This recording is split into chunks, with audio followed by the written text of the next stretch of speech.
انجام نہیں دیکھ لیا کیا ہوا؟ بات آئی ہے تو یہ بھی سمجھ لیں میرے دیندار بھائی، کان کھول کے سن لیں، اور وہ لبرل مافیا کے دہشت گرد بھی کان کھول کے سن لیں۔ اللہ کی قسم، پوری دنیا کی عورتیں برہنہ ہو جائیں، ننگی ہو جائیں، مسلمان مرد کے لیے یہ حکم ہے کہ آنکھوں کو نیچا رکھے، اور اگر پوری دنیا کے مرد اندھے ہو جائیں تو مسلمان عورت کا یہ پروٹوکول ہے، وہ پھر بھی حجاب کر کے نکلے گی اور حیا کر کے نکلے گی۔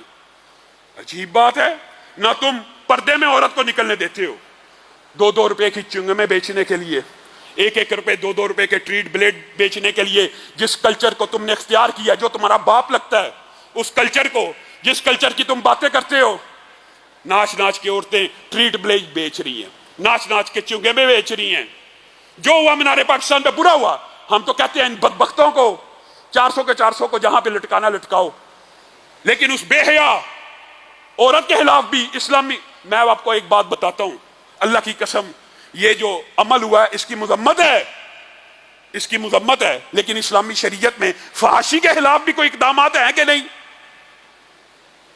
کیسے علی اعلان فحاشی پلائی جا سکتی ہے؟ نہیں پلائی جا سکتی۔ واحد حل ہے، اگر آپ یہ چاہتے ہیں ہراسمنٹ ختم ہو جائے، یہ دین دشمن مافیا، ایسا اب کیا بننا ان کو کہ ایسا مافیا، ان کو کہا جائے نا، یہ بدبخت جو ہراسمنٹ جنسی ہراساں کرتے ہیں، ان کو چوک میں لٹکا دو، ان کو مینار پاکستان پہ لٹکا دو۔ جی کیپٹل پنشمنٹ نہیں ہونی چاہیے، ان بدبختوں کو پتہ ہے اگر کیپٹل پنشمنٹ آئی تو یہ 1-2% طبقہ پورے کا پورا پاکستان سے ختم ہی ہو جائے گا۔ یہ ایسے برے کردار کے لوگ ہیں، لیکن ہم کسی کو جنتی اور جہنمی ہونے کا سرٹیفکیٹ نہیں مانگتے۔ ہمیں پتہ ہے کہ ایک فاحشہ کو بھی اللہ تعالیٰ معاف کرنا چاہے تو کتے کو پانی پلانے سے جنت میں چلی جائے، اور ایک عالم کو بھی اللہ پکڑنا چاہے تو ریاکاری کی وجہ سے جہنم کا افتتاح اس سے ہو سکتا ہے۔ کسی کے اوپر سرٹیفکیٹ نہیں ہے، لیکن آپ کو یہ سوچنے کی دعوت تو دے سکتے ہیں نا، اللہ کے لیے ملک کے اندر یہ وطن اسلامی جمہوریہ پاکستان تھا، اس وطن کے اندر بھی اسلامی سزاؤں کو نافذ کر دیا جائے۔ یہ وطن اسلام کے نام پہ لیا، اس وطن کے اندر بھی اسلام آ جائے۔ اگر اسلام آ جائے، اللہ کی قسم کسی جنسی درندے کو اس طرح کے عمل کرنے کی جرات ہی نہ ہو۔ اگر اسلام آ جائے تو اس طرح بے حیا معاشرہ نہ ہو۔ اسلام کا معاشرہ کیا معاشرہ ہے؟ نبی کریم صلی اللہ علیہ وسلم کی بات کر کے اپنی بات کو ختم کروں گا۔ میرے بھائیو، یہ وہ دین ہے جس سے عورتوں کی عزتیں محفوظ ہوں گی۔ یہ اس امریکہ کے پیچھے چلتا چاہتے ہیں، وہ قوانین لانا چاہتے ہیں جن ان بدبختوں کو یہی نہیں پتا کہ ٹاپ 10 جو ممالک ہیں ہراسمنٹ میں، جنسی ہراسمنٹ میں، وہ سارے کے سارے غیر مسلم ہیں۔ ان کو پاکستان کے بارے میں پتہ نہیں کیا مسئلہ ہے۔ یہ بھی پروب ہونا چاہیے۔ میں ان باتوں سے صرف نظر کرتے ہوئے کہ یہ پری پلانڈ تھا، جو بھی تھا، آپ اٹھائیے ہراسمنٹ، ان ممالک میں زیادہ ہے جنسی کے، پاکستان میں زیادہ ہے؟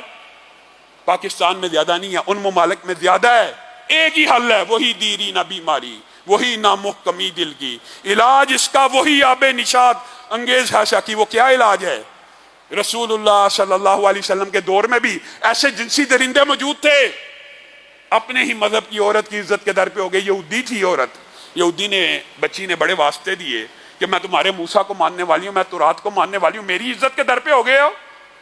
گنڈا صرف گنڈا ہوتا ہے، اس کا کوئی دین مذہب نہیں ہوتا۔ ان کے ہاتھ بڑھتے چلے گئے۔ اس عورت کے دل میں خیال آیا، یہ وہ دین ہے جو نافذ ہوگا، کوئی جنسی ہراسمنٹ نہیں ہوگی۔ اس عورت کے دل میں خیال آیا، اب مجھے اگر کوئی بچا سکتا ہے تو وہ بچا سکتا ہے جو کائنات کی ہر بیٹی کو فاطمہ کی نظر سے دیکھتا ہے۔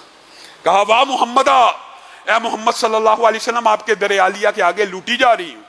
رسول اللہ صلی اللہ علیہ وسلم اپنی وہ چادر لے کے آئے جس کی وجہ سے کبھی یا ایھا المزمل کہا گیا، کبھی یا ایھا المدثر کہا گیا، اس بیٹی کے سر پہ ڈال دی اور کہا مدینہ میں رہنے والی ہے یہودی بیٹی، تو کسی یہودی کی بیٹی نہیں بلکہ محمد صلی اللہ علیہ وسلم کی بیٹی ہے۔ یہ وہ دین ہے کہ جس کی وجہ سے انقلاب آئے گا۔ اللہ تعالیٰ پاکستان کے اندر بھی اسلام کو نافذ فرمائے۔